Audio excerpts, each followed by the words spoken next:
você abra a sua Bíblia em Romanos capítulo 13. Querido, presta atenção. Queria que os diáconos agora, o ministério de louvor, pudesse sentar, descansar, acalmar a sua alma, né? E ir para o Espírito. Eu sei que vocês estão no Espírito, não sei se vocês estão todos voando, mas faz isso agora, não aguenta mais aí no final do culto, tá? Então os irmãos puderem se assentar, né? Para poder estarem prestando muita atenção a essa palavra. Quem esteve aqui no final de semana passada, no domingo, então você deve perceber que nós já estamos com 5 domingos falando sobre o presente século, uma mentalidade de governo. E principalmente a juventude, para os jovens que ainda estão na faculdade, hoje será muito importante essa palavra. Eu não tenho pregado a palavra, eu tenho ensinado ela, porque eu entendi, tá, irmãos, que nós devemos ensinar as Escrituras a ponto dos irmãos poderem captar as Escrituras e poderem entender o que está acontecendo. É muito difícil, Jace, você entrar numa mata onde você não tem um caminho, onde não tem caminhador para você andar. Então você vai ficar perdido. E o mundo está assim, o mundo está em um lugar que não sabe a direção. Então nós aprendemos na semana passada que o que aconteceu no passado nos dá uma nova direção. Quando alguém para e olha para o seu passado, consegue entender o seu presente, tomar posições novas, atitudes novas e direcionar o seu futuro. A semana passada nós falamos de palavras proféticas. Hoje nós vamos falar do passado. Então nós vamos falar de praticamente 20 séculos de história. E eu preciso, querido, não gosto de falar palavra difícil, sou bem ruim até para falar essas palavras difíceis, mas eu preciso falar algumas palavras, porque quando você lá na faculdade, na escola, escutar isso, você vai dizer, isso significa isso, e o resultado disso na minha vida vai ser isso. Amém? Então nós vamos ler alguns textos e nós vamos se introduzir. Isso aqui é só uma introdução e essa aqui é a pregação. E depois você tira uma foto para você estudar em casa. Abra sua Bíblia em Romanos capítulo 13, versículo 8. Lembrando, nós temos na terra, repete comigo, temos na terra 2 Espíritos atuando. O primeiro Espírito é o Espírito Santo. Diga o Espírito Santo. Ele habita em você. Diga o Espírito Santo. Mora em mim, habita em mim, é um comigo e eu sou um com Ele. Por isso que nos faz um com Deus e um com Cristo. Então o Espírito Santo ele está atuando, Jefferson, no mundo. Como? Preparando o caminho. Quem está prestando atenção? Preparando o caminho, preparando a mentalidade do cristão para entender a graça salvífica e a graça vocacional, para nos levar para o reino. Não entra no reino aquele que não tem a mentalidade renovada. Não entra no gozo, como diz em Hebreus 6, no descanso do Senhor, aquele que não tem a mentalidade reformada, a mentalidade transformada. Mas como se renova a mentalidade? Pela palavra, que é Cristo. Amém? Então o Espírito Santo, ele está em nós, corpo de Cristo, em nós, trabalhando contra o mundo, contra o Aion, contra essa mentalidade desse século, para levar a mentalidade de Cristo, a mentalidade de reino, a mentalidade de governo de Deus, para dentro das pessoas, para que as pessoas se reposicionem no seu lugar original, ao lugar onde foi criado. Você foi criado em Cristo, para Cristo, e sem Ele nada subsiste, ou nada tem existência. Sem Cristo nada terá existência, porque Cristo é a eternidade em nós, através do Espírito. Por isso que nós teremos a eternidade, existimos nele. Por isso que nós somos ser humano, porque nós somos ser humano, porque Ele colocou o ser dele dentro de nós. Você deveria ter dado glória a Deus, pelo menos. Ajudava assim, ficava feliz, entendeu? Você está entendendo, irmão? Então esse é o primeiro Espírito, é o Espírito Santo. Mas existe um segundo Espírito que nós chamamos de Espírito do Anticristo. E o Espírito do Anticristo ele faz ao contrário. Ele é o príncipe desse século. Ele é uma Aion, uma mentalidade de governo que é contra o governo de Cristo, contra o governo de Deus. E esse Espírito do Anticristo também está trabalhando no sistema global e sistema econômico, político, religioso, sociológico, ético, moral, nas faculdades, principalmente nas faculdades, onde se doutrina a mentalidade dos jovens, nas televisões, na internet, nas redes sociais. Para quê? Para colocar em nós uma mentalidade distorcida, adâmica, contra a mentalidade de Cristo, do governo de Deus. Então nós temos uma guerra. Tudo se resume nessa guerra.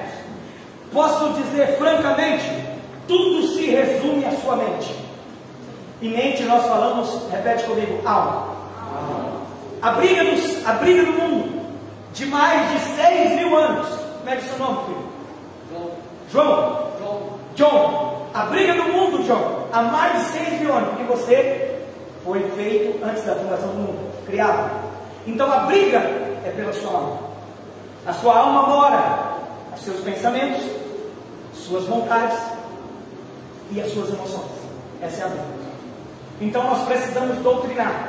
O espírito do anticristo está tentando doutrinar a sua mente e a mente dos que estão aqui, para que quando ele vier, nós o adoramos e aceitamos ele como Cristo. Para que isso aconteça, ele precisa desconstruir, diga desconstruir, uma humanidade que tinha base nas Escrituras. Para isso ele precisa desconstruir as verdades, desconstruir princípios de Deus, para que quando ele implantar os seus princípios, que já vem de século em século, nós o aceitamos, nós o encaramos como verdade e queremos ele. Mas do outro lado nós temos o corpo de Cristo, a igreja. Olha para o irmão de você, igreja. Cara, mas fala com vontade, irmão. Fala assim igual crente que tem coisa. Você é igreja! Você é igreja. E em você, o Espírito Santo, que é o corpo de Cristo, está enfrentando esse Aion para salvar o mundo pelo qual ele morreu na cruz. Glória a Deus. Pequena introdução. Vamos para Romanos. Romanos capítulo 13, versículo 8 ao 14. Quem encontrou, diga amém, pastor. Vamos à Bíblia. Diz assim: a ninguém levais coisa, a não ser o amor que vos ameis uns aos outros, porque quem ama aos outros cumpriu a lei. Com efeito, não adulterareis, não matareis, não furtarás, não darás falso testemunho, não cobiçarás. Se há algum outro mandamento, nesta palavra se resume: amarás o teu próximo a ti mesmo.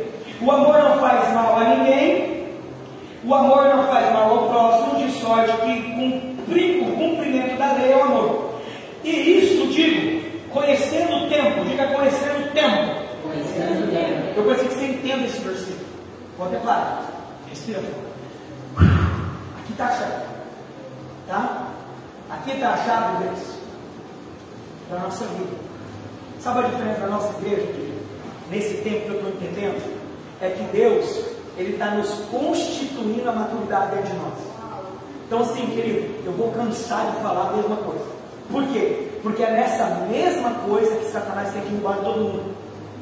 E às vezes nós estamos dentro da igreja, mas estamos com a nossa mentalidade tão corrompida, com o mundo, com o Aion, com essa mentalidade de governo, do anticristo, do espírito do anticristo, que nós não percebemos que nós não estamos desfrutando do melhor de Deus. Amém? Então presta atenção. Ele diz assim, Paulo escrevendo a Romanos, dizendo assim: olha, isto digo, conhecendo o tempo. Esse tempo é o mesmo século, é o mesmo mundo e é o mesmo Aion, ou Zatigat, eu não sei falar inglês, que é o que a filosofia diz que é o, diga, Deus do tempo. Eu não consigo falar inglês, não é português. Deus do tempo. Amém? Amém? Que não é o nosso Deus, é o príncipe deste mundo. Amém? Amém.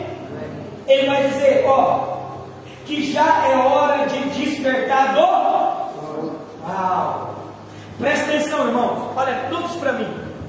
Toda vez que a igreja entende o tempo, os tempos de Deus e os tempos do inimigo, e olha para o dia do Senhor, a igreja acorda do sono.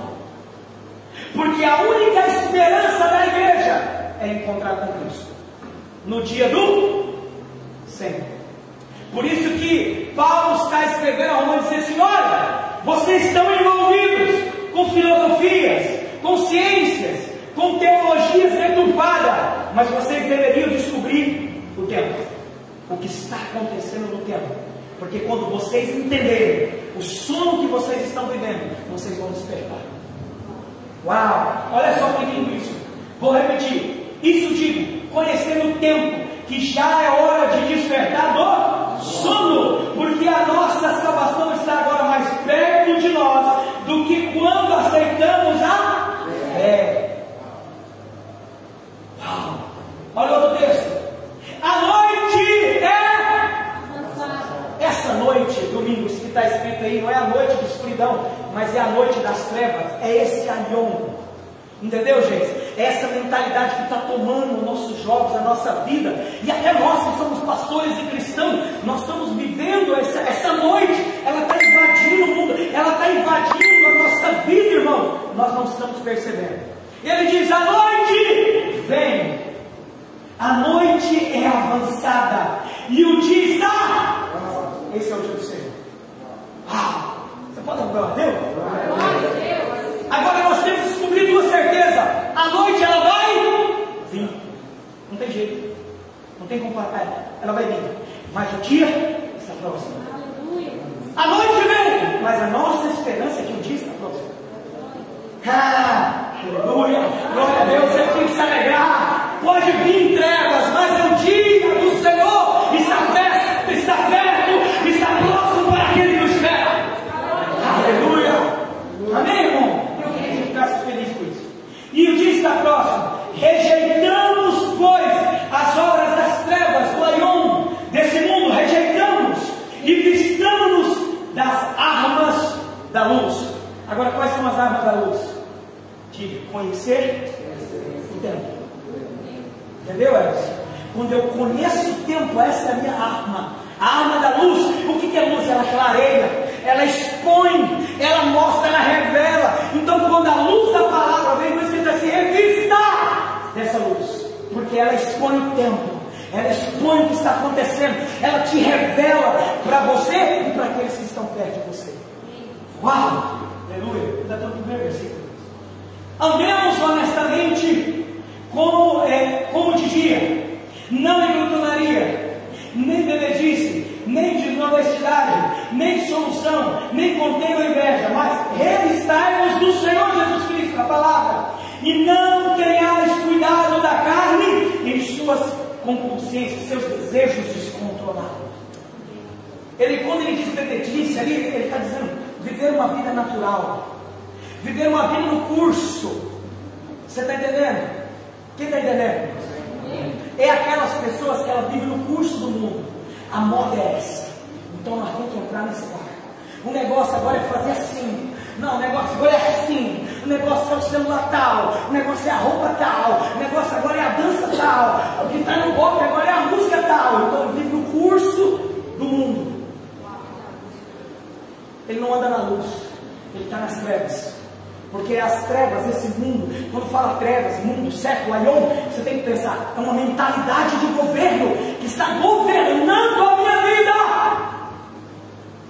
está governando a minha roupa, está governando a minha maneira de falar, está governando a minha maneira de pensar. Não é mais homem e mulher, é meia batata, agora é o que você achar que está certo. Então é um governo que comanda a minha mente e eu não estou percebendo. E esse governo chama trevas, mundo chama século, espírito do anticristo. Por isso que o Senhor diz assim: não vos conformeis, não entra na forma desse mundo. A calça é aqui, por quê? Por que a calça tem que ter aí? Eu não precisa ficar calça do mendigo, por quê? Por que a calça tem que ser lá no joelho? Você entendeu? Não estou dizendo que você não pode usar, irmão. Quem está entendendo, irmão? Por favor, não tem nada contra a roupa. Roupa não santifica nem tira nada. Estou dizendo a questão: por que o cabelo tem que ser rosa, cor de abóbora, tem que ser para um lado de cá? Por quê? Quem foi que falou? Por que eu tenho que ter um carro tal? Por que eu tenho que ter isso? Por que eu tenho que ter isso? Quem foi que falou? Qual é o espírito que está falando no meu coração, na minha alma?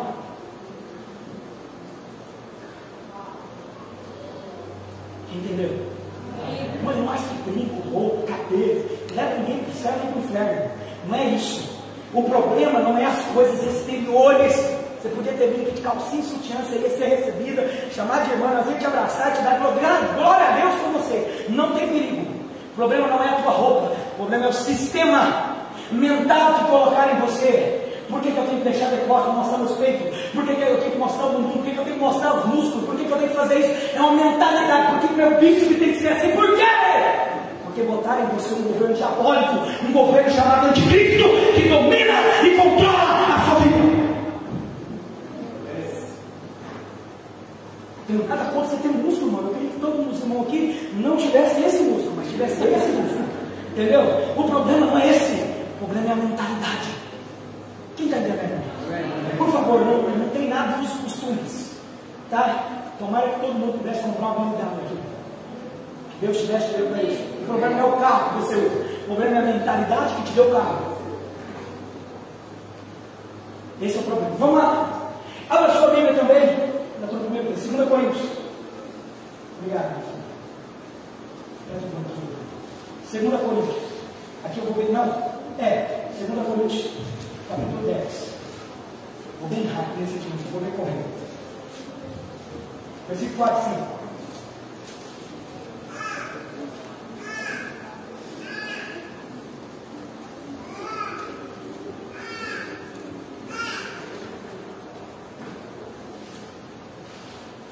Encontrou antigamente?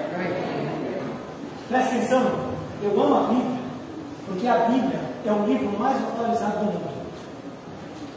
Quando você começa, quando o Espírito Santo revela a tua mente, e você recebe luz da revelação, você percebe que a Bíblia fala com você num nível de atualização poderoso demais. Presta atenção, diz assim, Paulo escrevendo aos Coríntios há quase 2000 anos atrás. Presta atenção como a Bíblia é atualizada. Ele diz assim, porque as armas da nossa guerra, diga guerra, não são carnais, não são armas que nós podemos empunhar, não são armas que nós podemos comprar ou vender, ou obter, mas ele diz, mas sim poderosas em Deus para a destruição, diga, fortalezas, lugares de prisão, lugares fortes, lugares seguros. Isso que Satanás tem feito de tempo em tempo de geração. Ele tem prendido a humanidade em um sistema, fortaleza. Ele diz, fortaleza também pode ser sofisma. Repete comigo, sofisma. Tem alguma vez que está escrito sofisma? Não? É sua, né? Sofisma é um pensamento que aparentemente ele é bom, mas ele leva ao erro. Sofisma é uma maquiagem, ela é transvestido de verdade, mas é uma mentira. Olha lá, destruindo argumentos. Ele está dizendo, olha, as nossas armas, ela tem poder para destruir os argumentos. Já não é uma mulher, não. As minhas armas não permitem esse argumento errado entrar na minha mente. Olha, diz argumentos e toda altivez que se levanta contra o conhecimento de Deus. A vida eterna é essa, que conhecemos a Deus como único Deus e a Jesus Cristo que Ele acha. Então, as armas que nós temos, que eu vou mostrar para você hoje, ele diz, e levando cativo, preso, levando cativo todo. Agora, é interessante, não é levando cativo expulsando demônio, não é levando cativo subindo montanha para orar, não é levando cativo com terno e gravata, não é levando cativo usando óleo santo, o copo santo, o apóstolo santo, o bispo santo, não é isso, levando cativo todo entendimento. Irmão, Satanás não está preocupado em você expulsar demônio. Satanás está preocupado em você fazer as 7 campanhas para você ser prova. Não.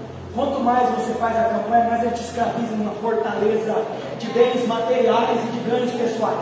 Ele está preocupado aonde você tem conseguido entender o tempo. Entendimento. Aí ele vai dizer, quando for cumprida, entendimento, a obediência a Cristo, a palavra. Aí ele vai dizer, estando pronto. Repete comigo, irmão. Estando pronto.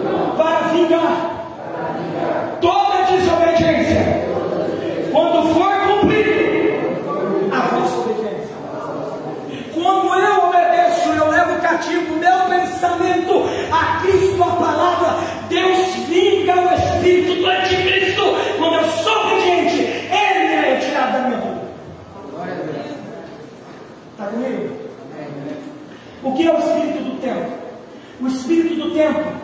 É a forma, é formar um pensamento de um tempo. Diga, formar um pensamento em um tempo. Anos 80, nós tínhamos um pensamento. Anos 90, nós tínhamos. E quando ele fala formar um pensamento no tempo, para então ter um comportamento. A formação de um pensamento em um tempo, de uma geração, forma o comportamento da geração. Quem está entendendo? Nós temos um pensamento. Eu sei que você está. Levanta a mão assim. Levanta a mão assim. Aí sai para o grupo. Deixa eu ouvir a palavra. Sai para lá, capeta. Você tem que ouvir, irmão, porque isso aqui é libertador. Isso aqui liberta a sua mente. Você vai começar a ler as escrituras e entender. Você vai começar a viver bem. Você não vai ser escravo do que dizem de você. Você não é escravo porque disseram você não tem a roupa bonita. Não sou escravo da minha roupa. Não sou escravo do meu cabelo. Não sou escravo se eu tenho ou não o corpo adequado. Não sou escravo disso. Não sou escravo da sua opinião. Eu sou escravo da palavra. Porque ela não tem.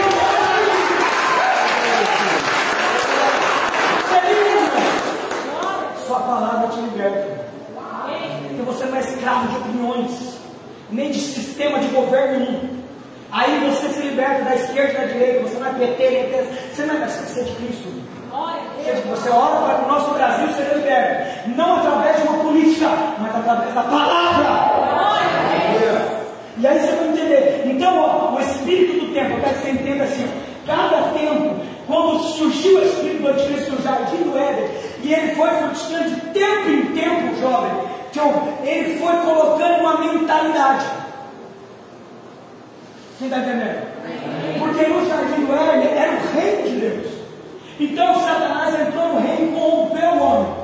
E ali corrompeu o homem, agora ele precisa colocar uma mentalidade no homem. Ele precisa governar o homem através da alma do homem. Então ele colocou dentro do homem, mas não tinha como ele se manifestar aonde dizer o reino das trevas. Ele não podia fazer isso.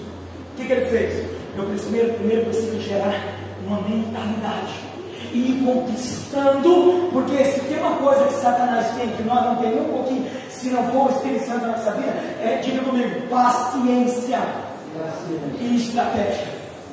Então, pacientemente domingo, ele foi montando a estratégia dele de avanço domingo, com o espírito do anticristo atuando. Então nós vamos começar por aqui. Então, olha, presta atenção. O que é o Aion? O que é o Espírito? O que é o século, Deus desse século? É um sistema, é uma forma de pensamento. Repete comigo, pensamento. É uma forma de pensamento de um tempo. Então, por exemplo, nós sabemos que nos anos 80, essa juventude pensaria diferente.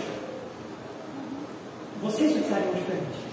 Por quê? Porque aquela época ainda tinha a influência da igreja dentro da escola, dentro do jardim de infância. Mas hoje os jovens, eles têm uma mentalidade diferente, porque passou-se mais um. Quem tem 40 anos aqui sabe, irmão. Quando você tinha 10, quando você tinha 20, quando você tinha 30, quando você tinha 40, quem tem aqui 30, 40 anos sabe que a mentalidade mudou, e mudou. E a mentalidade, Gleice, quando muda o meu comportamento. Então, quando uma geração pensa igual, aquela geração tem um comportamento igual. Quem lembra dos hippies? Paz e amor, dá uma bolinha. Quem lembra? Uma geração que pensou assim. Que ano que foi? Quem lembra? Vamos lá, não, deixa o rico quieto. Então presta atenção, vou correr aqui. Não vai dar para explicar tudo. Quando Cristo veio no jardim do Éden, não vou lá na frente eu falo. No século 0, depois de Cristo, ao século 3, nós tínhamos o teísmo, um só Deus, soberano, que estava no controle de todas, e tudo que se era feito tinha Deus, ou a palavra de Deus como base. Todas as leis, todos os códigos, era baseado nessa vertente de princípio. Mas no século 3, a igreja casou com o pecado, com o paganismo. Lá em Constantino, ela 363, se eu não me engano, casou. Ela se misturou com o paganismo. E ali, em se misturar, ela deixou de ser uma igreja genuína, pura, teísmo, só um Deus, para manifestar outros deuses dentro da igreja. Quem está comigo? E ali começou a aparecer os santos, começou a aparecer homens que se tornaram como Deus. Então saiu do teísmo e ela se tornou casada. Depois do século XIII ao século XIII veio o período das trevas, aonde a humanização, nós chamamos de humanismo, o humanismo entrou dentro da igreja, ou a si mesmados. O homem se tornou a si mesmo, ele se autoconheceu, e a base era o homem do cristianismo, não era Deus. A palavra foi escondida e o homem decretava o que era secretismo, o que era santo, o que era imundo. Quem está entendendo? Mas lá no século XVI, repete comigo, veio a reforma, com Martim Lutero e suas 95 teses. Então lá nós fomos salvos, libertos, porque ninguém tinha contato na palavra. Então era que o homem dissesse, se o homem dissesse que era, mas quando no século XVI o homem teve contato com a palavra, voltou a luz do Evangelho. Quem está comigo? Muita perseguição, mas veio a reforma, nós fomos libertos, ok? Mas no século XIII, perdão, antes do século XVI teve o século XIII, que foi o renascentismo, ou renascentista. O que é isso? O homem renasceu, foi quando o homem se encontrou. O homem se encontrou em si.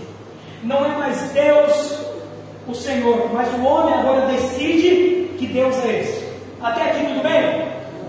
No século XVIII, nós aprendemos a semana passada, repete comigo, o iluminismo. O iluminismo, o significado é luz para o mundo moderno. Diga luz para o mundo moderno. Não é mais Cristo a luz do mundo, mas é o que o homem, ele diz assim, ó, e o iluminismo, presta atenção, Elcio, quem criou o iluminismo foram crentes. Todos eles eram crentes, mas eles disseram, olha, Deus existe, é bom, é o Criador do universo, mas as Escrituras não é mais o crivo do que é certo ou errado, mas é o intelecto do homem. Então, a partir desse momento, domingo, o homem começou a interpretar a Bíblia. Repete comigo, interpretar. Fez o relativismo.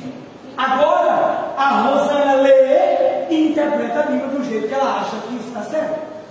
A Bíblia não foi feita para ser interpretada pelo homem. A Bíblia foi feita para o homem, para que a Bíblia traduza o homem. Não é o homem que interpreta a Bíblia, é a Bíblia que interpreta o homem. Mas aqui no iluminismo, no século XVIII, mudou.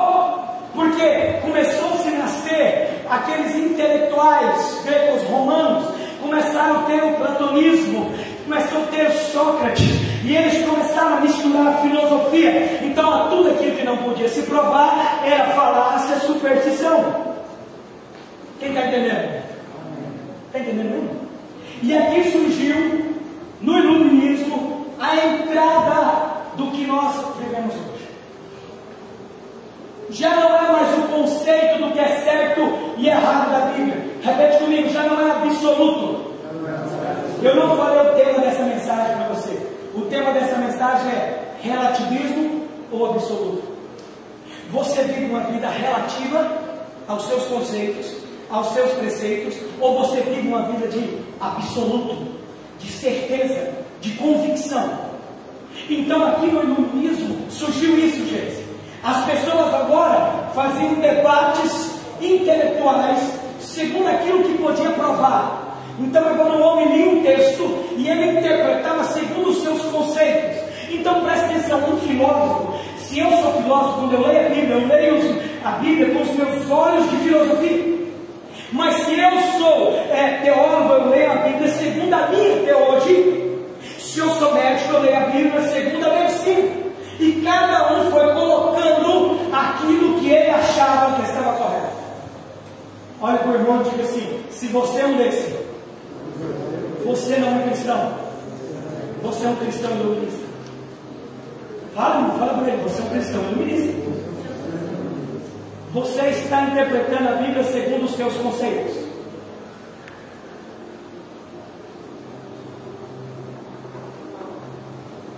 Aqui começou a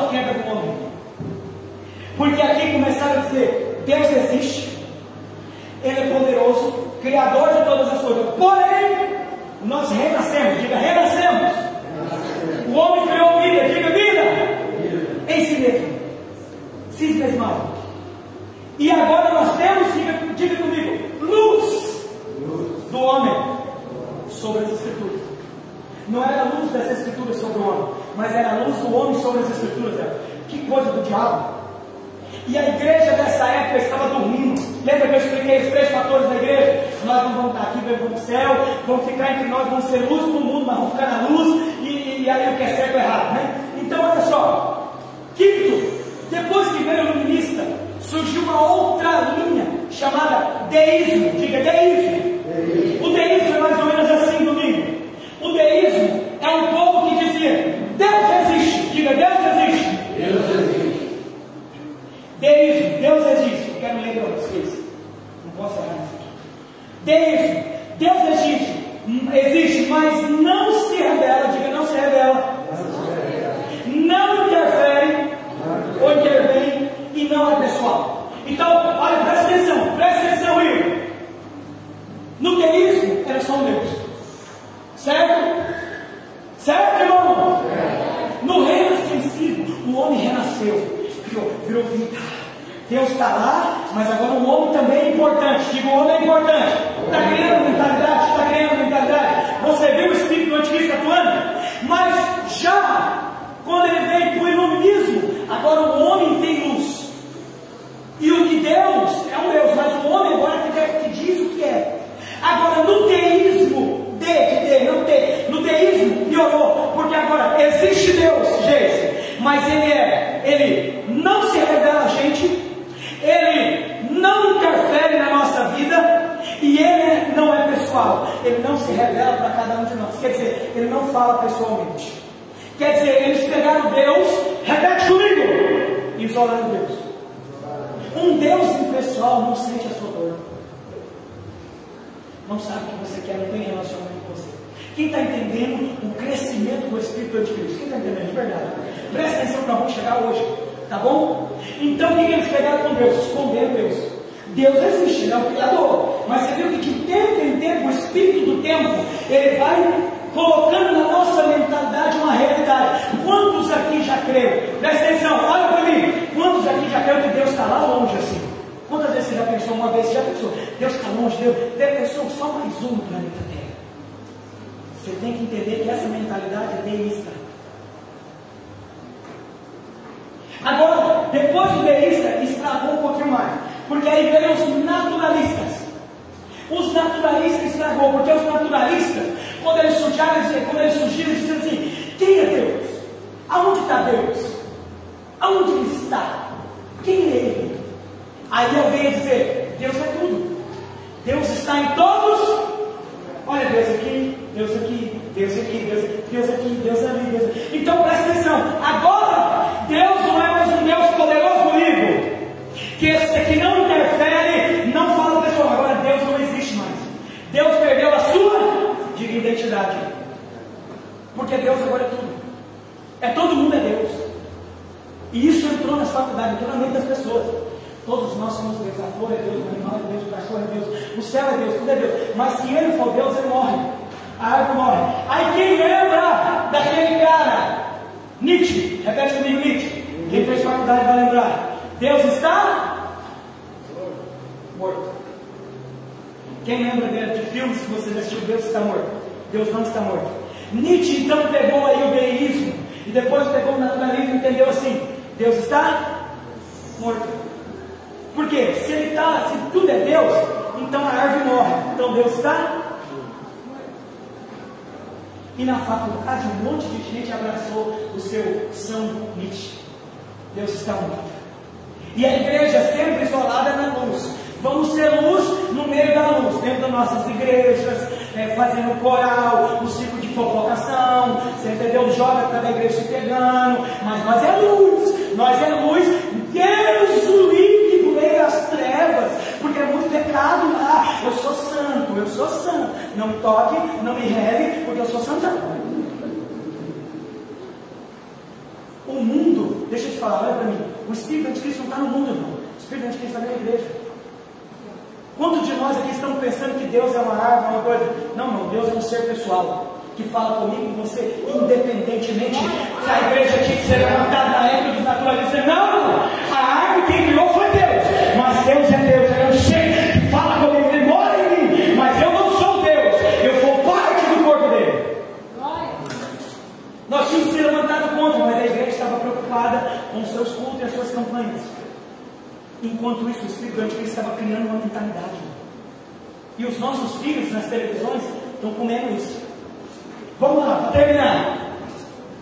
Depois, vem Nietzsche com seu pensamento: Deus está morto. Por último, irmão, veio o existencialismo. Repete comigo: existencialismo. E o tema do existencialismo, que é a nossa geração, isso a partir do século XVIII aconteceu isso tudo. A nossa geração é existencialismo. A existência precede a essência. O tema deles, a existência, repete comigo: a existência precede a essência. Qual que é o lema deles hoje? O lema é que você só começa a existir quando você nasce, e atrás de você não existe nenhuma essência sua. Você vai descobrir a sua essência no caminho da sua história. Então, por exemplo, você está na rua e você vê um cachorro. Aí ele diz assim: faz o que você quiser. Aí você dá um chute no cachorro e ele sai chorando. Se aquilo te agradou, é a sua essência. Você é mau, você tem que bater em todo mundo. Por isso que você vê gente beijando a árvore, casando com um cachorro, achando que é a Barbie não sei da onde, achando que é o sapo não sei da onde, o príncipe não sei da onde se torna, achando que é demônio, porque ele vai entender a sua essência a partir da sua existência. E isso é o que está acontecendo conosco. Por quê? Porque a base deles é: diga, eu vou conhecer a Deus. Diga, eu vou decidir quem é Deus. Por quê? Porque você agora constrói um Deus para você, segundo a tua razão, teu entendimento. Então eu entendi, você que tem essa plantinha, eu acho que ela é Deus. Meu Deus. Aí eu me gosto, eu adoro ela, porque eu me relacionei com ela. E a minha existência veio da árvore. Eu vim de uma árvore. Quem entendeu? Aí vem da árvore dizer: nós viemos do macaco, cheio de existencialismo. Quem está entendendo? Você precisa entender porque você vai para a faculdade, você já fez faculdade, ou na sua mente você está cheio disso. E o que acontece? Então, olha só, presta atenção. Como que eu vou decidir, Juliano, o que é Deus? Pela minha razão ou pelo livre pensamento? Nada é absoluto, tudo é relativo. O que eu penso, então eu pensei e eu decidi que aquele cavalo é Deus, é um ser superior. E por último, com as minhas experiências, tem gente que acha que o sexo é Deus, porque ele fez uma relação sexual e ele gostou. Mas tem mulher que é estuprada por um homem, e aí ela fica com a mulher e ela acha que agora ela é lésbica. Por quê? Porque a existência dela vem do lesbianismo. Porque agora o Deus que ela construiu, o Cristo que ela construiu, veio através da experiência pessoal dela. Por isso que na Índia eles têm um Deus, no Japão eles têm um Deus, porque é a partir. Isso está no mundo, irmão. Diga comigo: é o espírito do anticristo no tempo. Por isso que Paulo disse: entenda o tempo, porque o tempo está moldando o seu pensamento, e o seu pensamento vai te dar um comportamento. Quem entendeu toda a história? Então, querido, relativismo. Isso tudo fez as coisas de Deus. Diga: as coisas de Deus, os absolutos de Deus, se tornar relativo. Porque, querido, lá no jardim do Éden, abra sua Bíblia, Mateus capítulo 4, versículo 8, só 8, vai te correr. Me olha a hora, por favor, não é meio. Meu Deus. Eu queria que você fosse liberto, irmão. Eu queria que você causasse um problema na sua escola, na sua faculdade, a poder te expulsar de lá. Não é? Na faculdade tem um monte, não pode ser expulso umas 2, 3, 10, 15, ficar uma outra. Mas não aceita o governo na sua mente diabólico. Abra o seu entendimento. Não vos conformeis com este século, com este aroma, com esse pensamento. Ele foi sendo construído. Primeiro, eles disseram que Deus é importante, mas o homem nasceu nasceu. Depois eles disseram, não, agora o homem tem luz em si mesmo, intelecto, entendimento, nós somos mais ignorantes na ficção da religião, agora nós somos entendidos. Depois o homem se tornou um homem, dizendo, não, Deus existe, mas ele não interfere, ele é sozinho, tadinho, lá no canto dele, ele fica lá e nós fica aqui. Então, um Deus muito longe não fala com a gente, foi isolando Deus, fazendo Deus não ser ninguém. Por último, Deus está morto. E agora, quem é Deus? Tudo é Deus, naturalista. E por último, o Deus é aquilo que você sente. Quando eu vivo, Juliano, quando eu vivo pelo que sinto, pelo que penso, e pelas minhas emoções, pelas minhas vontades, emoções e pensamentos, o que é isso? É o homem viver pela alma. E alma significa o quê? A árvore do conhecimento do bem e do mal. A árvore do diabo que estava no... Onde começou? O relativismo, que hoje está dentro de todos. Irmão, tem gente aqui me ouvindo agora que o existencialismo está dizendo em você, não acredito nisso que pastor, não aceito o que eu estou falando, porque eu sinto diferente, eu gosto diferente, eu provei um negócio diferente, eu acho que isso é bom. Não é não, irmão, não é o que você provou, não é o que você sente, é o que a palavra de Deus diz para você. A palavra é absoluta, a palavra que rege o mundo, a história, a criação. Mas Satanás fez do jardim do Éden a palavra ser relativa. O que aconteceu? Presta atenção. Jardim do Éden, cruz, igreja. No jardim do Éden, o Espírito Anticristo estava na serpente. E ela chegou para Eva e disse assim, Eva, o que foi que Deus disse mesmo? Olha o relativismo. Mesmo? Linda, Eva, você é linda. Você é muito bonita, você existe, você vai nascer, você vai ter luz, você vai se esmagar, você é importante, Eva, você é como Deus. Eva, o que foi que ele disse? De toda a árvore do jardim não pode comer, né, Eva? Eva, claro que não, foi dar ouvido, né? Claro que não, de toda a árvore do jardim não podemos comer aquela que está ali no centro, que ela já estava apaixonada. Aí, Satanás aqui, relativiza, não leva tudo no pé da letra. Não é bem assim. Pensa, Eva, né? Pode pegar. É que se você comer dela, Eva, você vai ficar muito poderosa. As poderosas no jardim do Éden. Pode falar para o Steve Spielberg gravar esse filme. E Eva fez o quê? Relativou aquilo que era absoluto. Porque tudo que Deus fez, Deus colocou aquilo que era absoluto. Aquilo que é decreto. Repete comigo, decreto. Mandato. Ele disse, seja feito, mas a sua barreira é a linha da praia. Se você passar, eu te jogo de volta. Lua, você terá brilho, mas o brilho será do sol. Tudo que Deus fez, Deus colocou absoluto, irmão. Deus não fez nada relativo, porque Deus, o que Ele faz é perfeito. Mas Satanás distorceu e no jardim do Éden, ele fez daquilo que era absoluto se tornar relativo. Não, Eva, não é bem assim. Não é assim que fazem pra gente, quando a gente é jovem? Não, moço, dá uma pitada aí no negócio. Não, mas meu pai e minha mãe disseram que não posso fazer isso aí. Relativiza, mano, entra na onda. Entra aí, bro. É só um. Aí hoje você está internado 3, 4 anos no centro de clínica, porque você não consegue ficar sem o crack. Aí o Elcio tem que te pegar na rua, te dar uma camaçada de pó, te dar uma prisão, porque você estava tentando roubar a bicicleta do vizinho. Relativo, olha, mas relativo, 10 anos de cadeia, quando não é morto, a facada, porque estava no alto. O final é roubar, matar e te destruir. Agora presta atenção, jardim do Éden, Deus deu princípios, tinha princípios, mandato, decreto.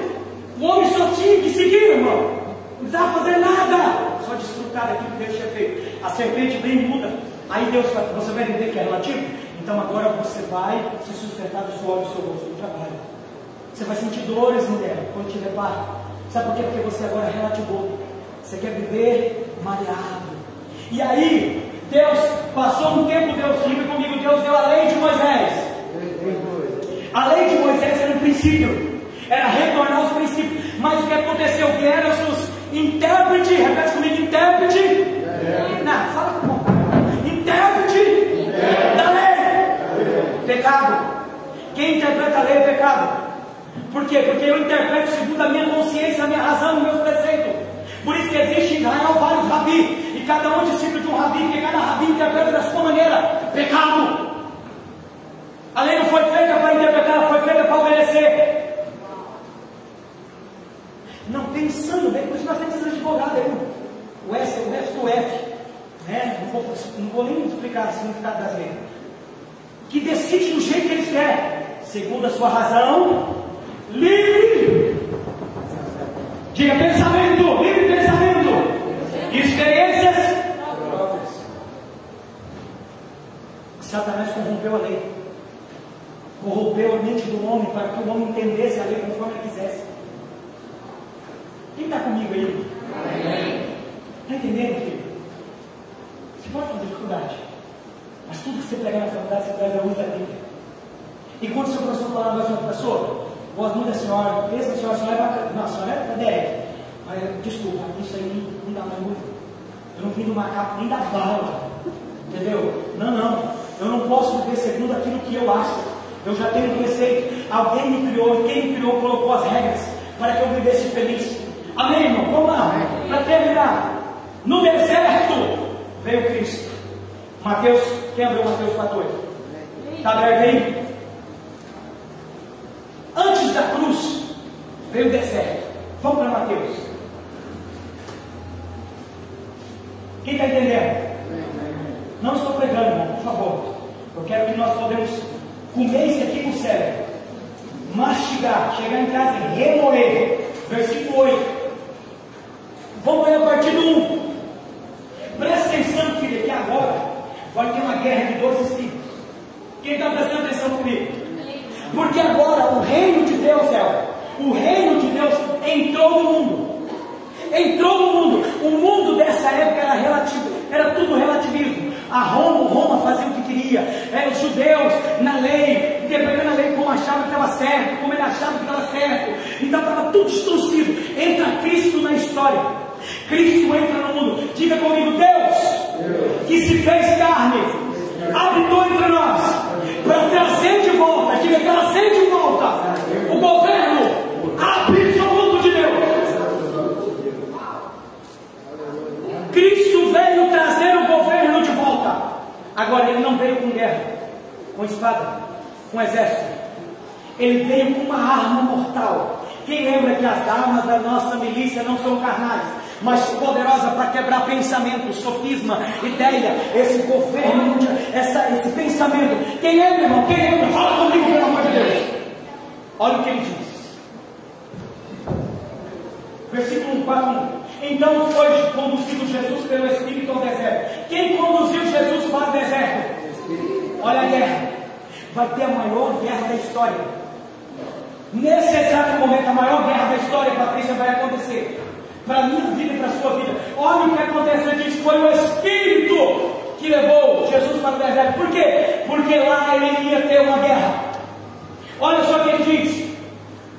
Para ser tentado pelo diabo. Olha o Espírito do Anticristo. O Espírito do Anticristo aparece a ele. E agora há uma guerra de governo. Meu Deus! Há uma guerra de governo naquele lugar. O governo de Deus, o governo de Deus, o governo do Espírito Santo na vida de Cristo contra o governo do diabo, o governo do Espírito Santo, lutando pela mentalidade de governo de Cristo. Cristo tinha um governo estabelecido na sua mente e o Espírito do Anticristo estava entrando para detonar esse sistema. Olha só, e ele diz, e chegando-se a ele, tentando, disse, se tu és o Filho de Deus, manda que esta pedra se torne em pães. Aí Jesus arranca uma bomba bigtônica. Tem isso aí, sabe? Tem bigtônica, tem nome, é invenção que acabei do pastor. Cara, presta atenção. Jesus não gritou, Jesus não fez campanha, Jesus não expulsou Exu da você das ondas, das 7 saias, você das... Só quem fica expulsando Exu de 7 saias, irmão, é quem não tem que fazer, pastor não lê Bíblia, que não tem que fazer. Porque se nesse Bíblia não está expulsando demônio, estava ensinando você a ser livre através da palavra. Demônio só atua em você porque você vive uma mentira. Então ele põe a verdade dele no lugar da sua mentira. Quem entendeu? Está entendendo? O cara vai vender um terreno para você. Ele diz assim: não, o terreno é 10 por 20. Mas o terreno é 20 por 40. Mas você não foi ver a escritura. Você não perguntou para o dono. Você não foi na prefeitura ver. Então você compra um terreno 10 por 20. E ele cata o outro restante. Então ele te contou uma mentira. Você creu na verdade porque você não tinha conhecimento da. Por isso que conhecereis a verdade. Ela te liberta. É Deus. É Deus. Aleluia. Presta atenção, irmão. Versículo 4. Ele, porém, respondendo, disse: está. Glória a Deus. Nem só de pão viverá. Quando você ouve o pessoal diz assim: ei, professor, está escrito. Jesus só diz assim: absoluto. Está escrito: nem só de pão viverá o homem, mas de toda palavra que sai da boca do meu Pai. Ele está dizendo: já tem um absoluto. Não adianta você vir com essa conversa. Eu entendo que é absoluto. Tem uma palavra, tem algo determinado, tem algo que eu já vivo. O reino de Deus habita em mim. Está. Ai, querido, não, é que você pode escolher o que você quer. Está escrito: nasci homem e ela nasceu mulher. Ponto.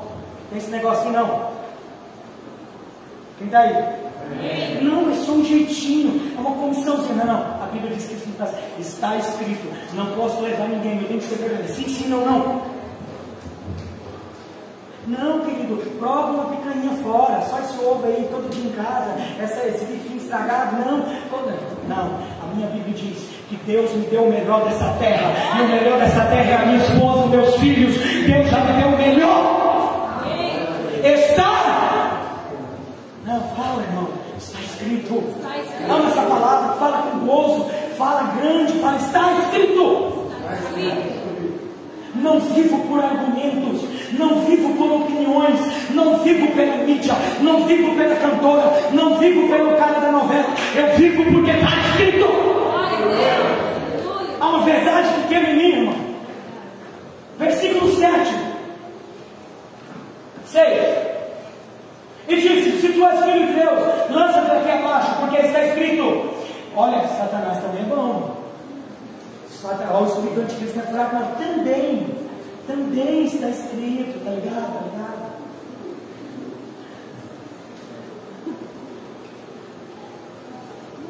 Mas ele vai distorcer. Presta atenção.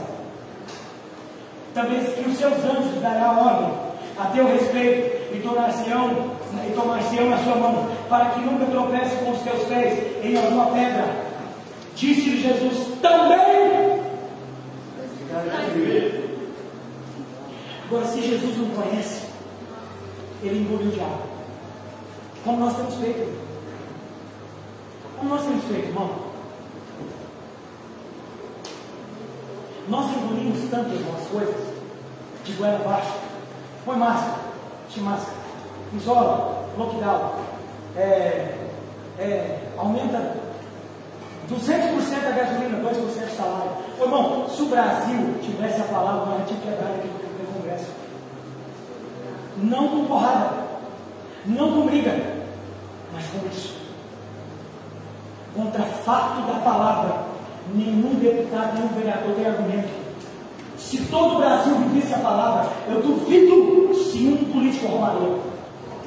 Ele não teria cara, igual no Japão, irmão. É igual no Japão. Eu vi uma reportagem, presta atenção. O homem tem uma rede de sorveteria, Geise, uma rede. Há 10 anos, Elvis, ele não aumenta o sorvete. Para aumentar 3% do valor. Porque senão ele tinha que despedir os funcionários. Ele foi em rede nacional com todo o gerente pedir perdão à sociedade japonesa, que ele tinha que aumentar 3% do sorvete dele. Isso é caráter. Isso é caráter. A palavra nos dá caráter. Quem está aí comigo? Você pode aplaudir o seu por isso?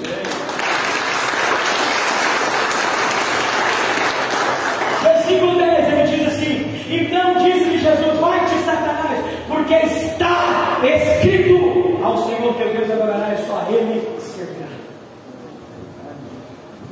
arma poderosa, tio. Não é a 765, não é a bomba atômica, não é o coronavírus como vírus, ou outros que virão, mas é aquilo que é absoluto. Agora, qual é o problema? Se você observar, querido, no contexto, olha o que aconteceu com o demoniado de Gadareno. O demoniado de Gadareno, quando Jesus desce na praia, o que ele faz? Ele sai correndo até Jesus.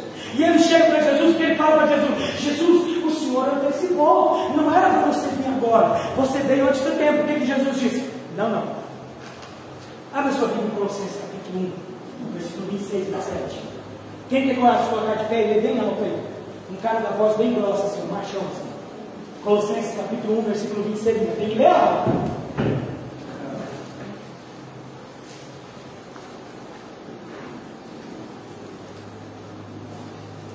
Rápido, gente. Meu Deus, não acharam que você não tem nenhum nome, não. Cadê a machado da igreja? Vou para a honra aí, então. 1, 26 e 27. Alto.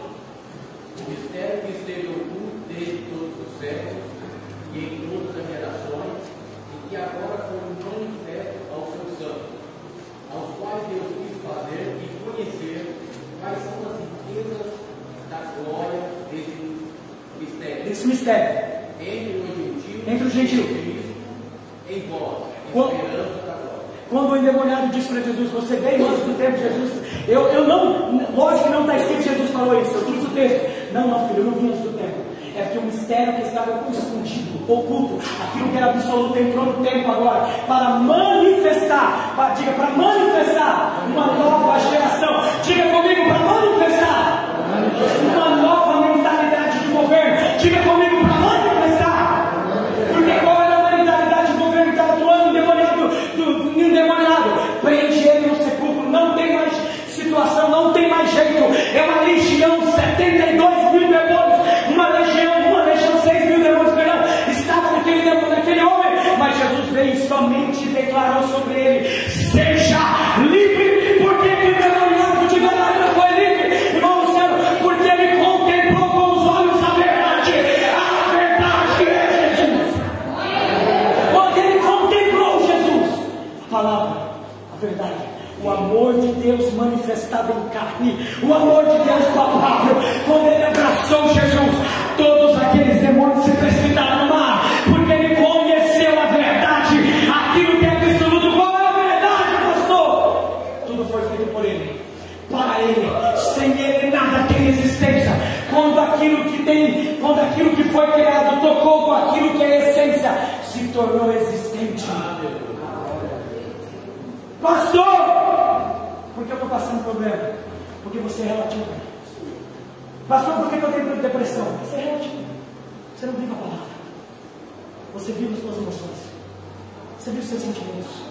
Você vive aquilo que te dá prazer. Olha só olha o que Satanás fez para Jesus. O Salmo diz, é um salmo messiânico: pede-me e te darei as nações por herança. Aí Jesus olhou para ele: mas não é você que vai dar, não, é o meu pai. Não é da sua boca que vai sair, isso é da boca do meu pai. O que Satanás ofereceu para Jesus lá naquele deserto? Fama. Pula daí. Quando você tiver caído com os santos, e você vai ficar famoso em todo Israel, em toda a Judéia, em todo o povo do mundo. Fama. Transforma a fé em pão. Prazer, satisfação, alimentar a alma. Jesus, se você pular do pináculo, todo o Instagram vai colocar hashtag Jesus voando. Twitter vai bombar, né? Olha, te dou todos os governos da terra: governo, poder, fama, autoridade, manipulação. Jesus diz: esse é o princípio desse mundo, dos reinos dos governos da terra. O meu não é assim. Sabe como é que eu vou governar, Satanás? Me entregando a cruz. Jesus veio mostrar para nós, Gleice, como governar. Nós não governamos lutando, nós governamos entregando a nossa vida à cruz, obedecendo absolutamente à vontade do Pai. Uau! Quem pode se colocar de pé, igreja? Mateus 7:21. Abre aí. Presta atenção. Ele repreende Satanás, porque, olha aqui, irmão, uma guerra de dois espíritos se confronta. O espírito da mentalidade daquele governo queria colocar, porque qual é o... Presta atenção, olha o que Deus deu agora.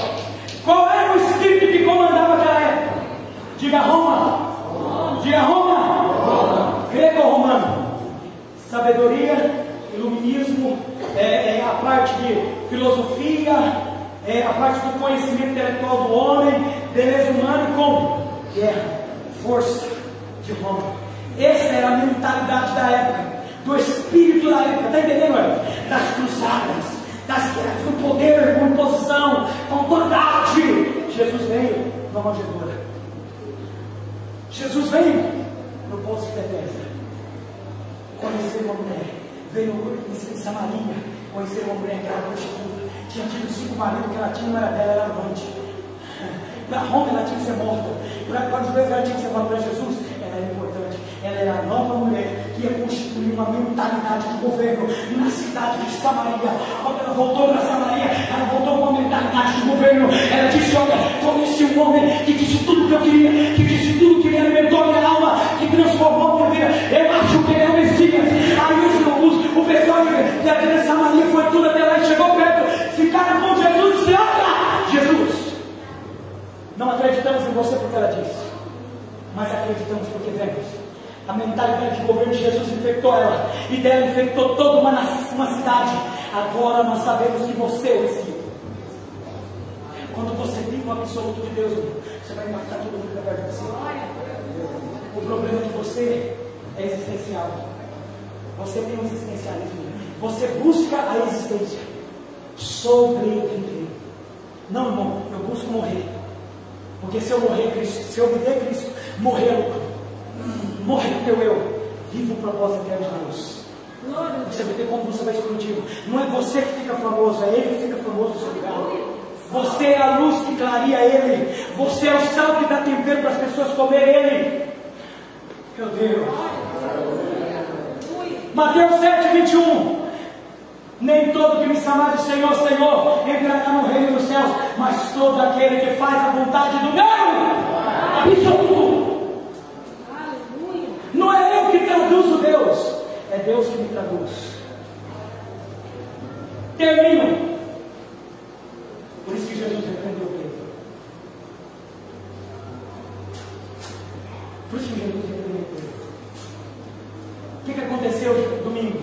Quando Jesus estava na Segunda Guerra, mas Jesus já tinha vencido. Lá no deserto, Jesus já venceu. Porque ali, a mentalidade de governo do mundo de Deus não venceu a mentalidade de governo do reino de Deus. Em Cristo. Quem está entendendo? Quem está comigo? Deixa isso terminar, já vai tirar o papo. Então, quando Jesus era para ser preso, Jesus disse: para isso eu, diga, vim. Diga, para isso eu vim. Para quê? Para morrer na cruz. Lembra da missão dele, Juliano? Que eu preguei semana passada? Qual era a missão de Jesus?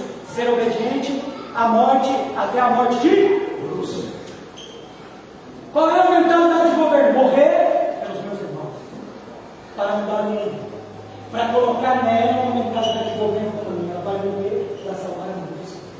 Aí, quando Jesus estava lá no Monte de Getsêmani e veio pegar ele, quando Jesus, em João, ele diz assim, João 18:18, quero buscar-os. E o soldado disse assim, Juliano, a Jesus, ele disse, sou eu. O soldado, caiu. Ah, você não entendeu, irmão? Você não está no mesmo espírito aí. Você não está entendendo? Presta atenção na palavra. Vieram de cá com o quê? Com cacete, espada, um monte de soldado para prender junto. Desarmado. Presta atenção, irmão. O que é autoridade? Jesus não gritou. Jesus só disse, sou eu. E o soldado, caiu tudo do mundo já. Por quê? Porque ele disse, sou eu? Ou porque ele falou a verdade absoluta? Quem que Deus disse para Moisés? Eu? E quem que Jesus disse para o soldado? Pô, rapaz. Ele só falou quem ele era. Ele só falou quem ele era. Sou eu, soldado. Aí, Jesus estava mostrando, eu não preciso de armas. Eu preciso da verdade absoluta do Pai. Quando a verdade absoluta do Pai está na sua vida, filho, nada se levanta contra você. E quando acontece o mal na sua vida, e você passa por ele, Deus te dá paz no meio do mal. Deus te dá paz na missão. Deus te dá paz na dificuldade. Deus te dá paz no problema, porque é propósito de Deus. Se você está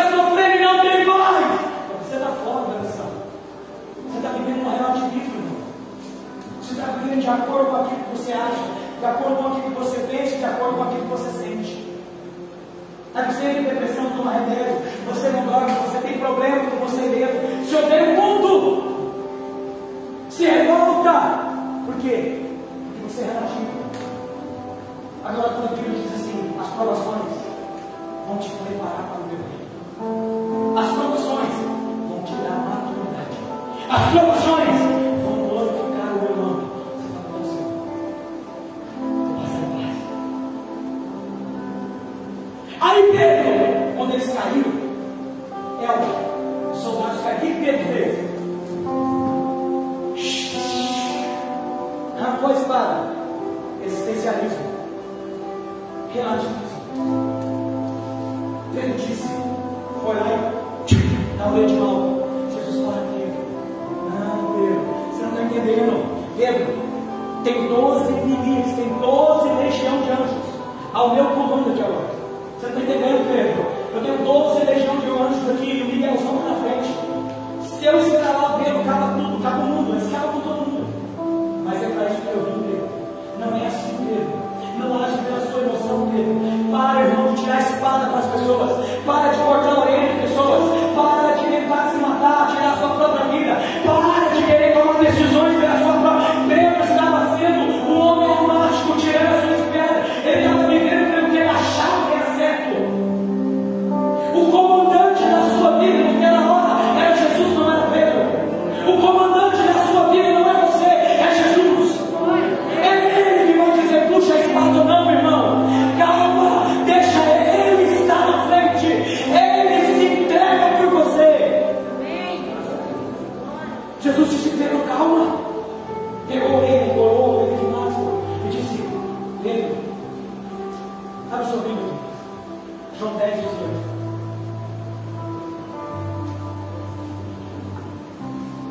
Pedro, você acha que você pode sozinho?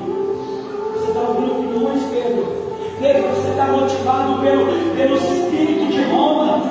Pedro está motivado a guerrear. Jesus deu 2 espadas, queridas, tem 2 espadas. 2 espadas não, Jesus. Pedro está invadido pelo espírito de Roma, pelo espírito do tempo.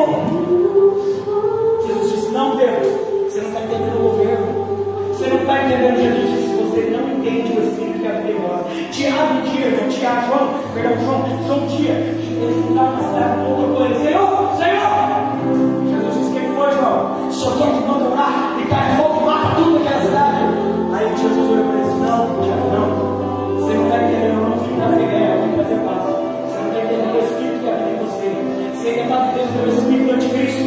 Essa mentalidade de governo, de destruição, de morte, de dor.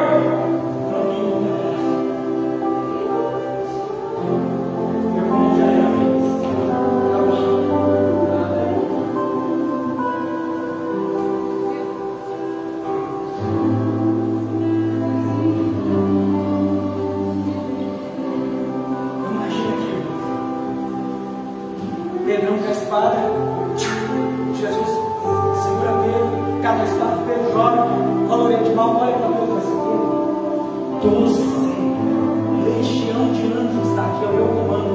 Se eu quiser, Pedro, cala tudo. Mas Pedro, entende? Ninguém me tira a minha vida. Eu entrego ela de oferta ao Pai.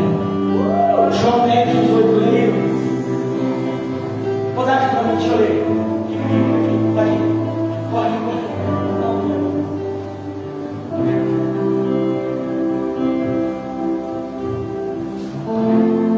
João 10, 18. Você abriu aí, abre a sua Bíblia. Você deixar esse texto cedo. Nós vamos terminar aqui. Vamos orar. Vamos dar absoluta. Eu tenho que terminar a sua boca no Brasil. Jesus não morreu por tristeza, irmão. Jesus morreu pelo bom prazer de Deus. E disse pelo amor, eu mesmo é plácido do meu Pai. Você não tem dinheiro para fazer aquela faculdade, mas você faz um prazer que você viveu. Ninguém te colocou lá, ninguém te colocou. Você não tem dinheiro para comprar a roupa que você queria. Então você também não está na opinião do povo. Você não está na opinião desse mundo. Você está na opinião do seu Pai. Que Jesus está dizendo, Pedro, eles não estão tirando. Eu não sou. Pedro, presta atenção. Oh meu Deus. Já deu hora mesmo. Eu queria falar mais para as 2 horas. Presta atenção. Que Jesus estava dizendo para Pedro, dizendo assim, Pedro, eu não estou debaixo da mentalidade desse mundo. Ninguém está tirando a minha vida dele. O governo do reino de Deus é diferente. Eu vim ensinar você, Pedro, a como governar a terra.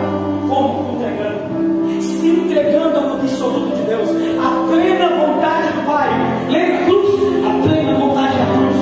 Pedro, em Roma, a mentalidade romana, a mentalidade desse tempo está dizendo, você se lasca, meu irmão. O importante é eu não pegar vírus. O importante é não, na minha casa não. Lá de fome, você está doido? Quer fermentar na minha não. Não pode também.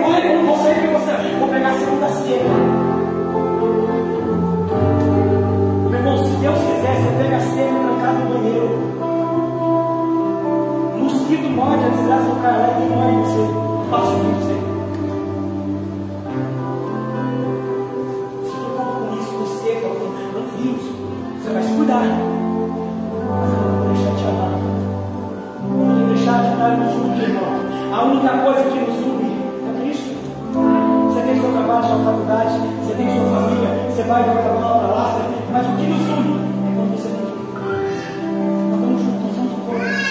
Entendeu não? Quem está entendendo? A única coisa que nos faz ser é Cristo. Quando você deixa de estar comungando com seus irmãos, você perde a unidade dele em você. Os nossos defeitos e as nossas qualidades nos completam de alguma forma. Você pode até não gostar da minha cara, mas a palavra que sai da minha boca fala no teu coração. Então isso te completa. Entendeu? Quem entendeu? De alguma forma Deus nos usa para ser Deus na sua vida. Nós podemos até não se abraçar, viver junto, conviver junto, mas quando nós estamos perto de algo, como transfere, quando você olha para mim, eu estou falando que você está entendendo. Isso é a resposta de Deus para mim, daquilo que eu estou fazendo para você e você está fazendo para mim. O que Pedro estava entendendo naquele momento ali era assim: Jesus dizendo, cara, eu estou tentando te ensinar, Pedro, sabe a forma de governar essa terra, se entregando a tua proposta. Aí Jesus disse no 10, 18: ninguém me tira de mim. Vou ler o 17: por isso o Pai me ama, porque eu dou a minha vida para tornar a tomá-la. Diga, eu dou a minha vida. Eu dou a minha vida para tornar a tomá-la. Quando o Senhor deu a vida nele, ele tomou ela de volta. Como rei, morreu como cordeiro, mas tomou como leão. Ele está dizendo: ninguém toma a minha vida, eu entrego para tomar ela de volta. Aí ele diz: ninguém me tira de mim, mas eu de mim mesmo dou. Tenho poder para dar e poder para torná-la, tomá-la. Este mandamento recebido meu absoluto. Sabe quando o patrão diz para você assim: não, aqui você tem que fazer o trabalho, eu te pago. Você só é patrão do governo, eu te colocou aí. Não vou fazer o que você quer, não vou quebrar os meus preceitos. Eu tenho uma palavra do Pai, não vou passar fome, Deus vai trazer o Deus vai me honrar. Quem está entendendo? Você quer, moça, ter um casamento bom, uma família boa? Não quero princípio, seja absoluto. Creia que ele tem o melhor homem. E se não tem nessa cidade para você, vai trazer com personalidade e caráter.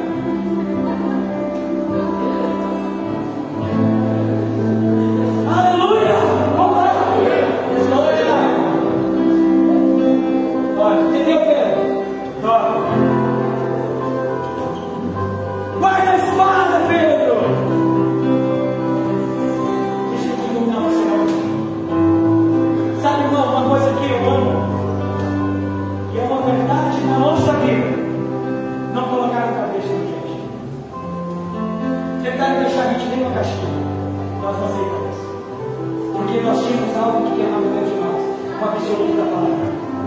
A palavra falou mais forte. A verdade da palavra falou mais forte que esse sistema, do que dinheiro, do que salário, do que multidão, do que conforto. Viemos para um lugar que, quando nós chegamos aqui, estava cheio de entulho. Nós quisemos fazer essa árvore como videira florescer. Estamos indo para outro lugar que está pior do que aqui. Vai ser uma videira florescendo dentro de Colorado. Porque nós não somos movidos por opiniões, irmãos. Nós somos movidos pela direção. Foi um mandamento que o meu Pai me deu. Vamos colocar de pé? Quero orar por você. Obrigado por me ouvir. Vou ver para terminar a palavra. Sabe como é chamada a nossa geração? Pelos filósofos, geração líquida. O que é uma geração líquida? É uma geração que em qualquer recipiente que você põe, ela vai formar. Você coloca dentro de um vaso, a água se forma como um vaso. Você coloca dentro de uma luva, ela se forma uma luva, um copo. A nossa geração, ela não tem forma. Ela não consegue ter uma forma. Então ela é líquida disso. Qualquer molde que vem, molda a nossa geração. Mas o reino dos céus não é assim. O reino dos céus é um padrão. Que tem a verdade. E eu sei que eu tenho um propósito. Eu sou um bom cavalo correndo.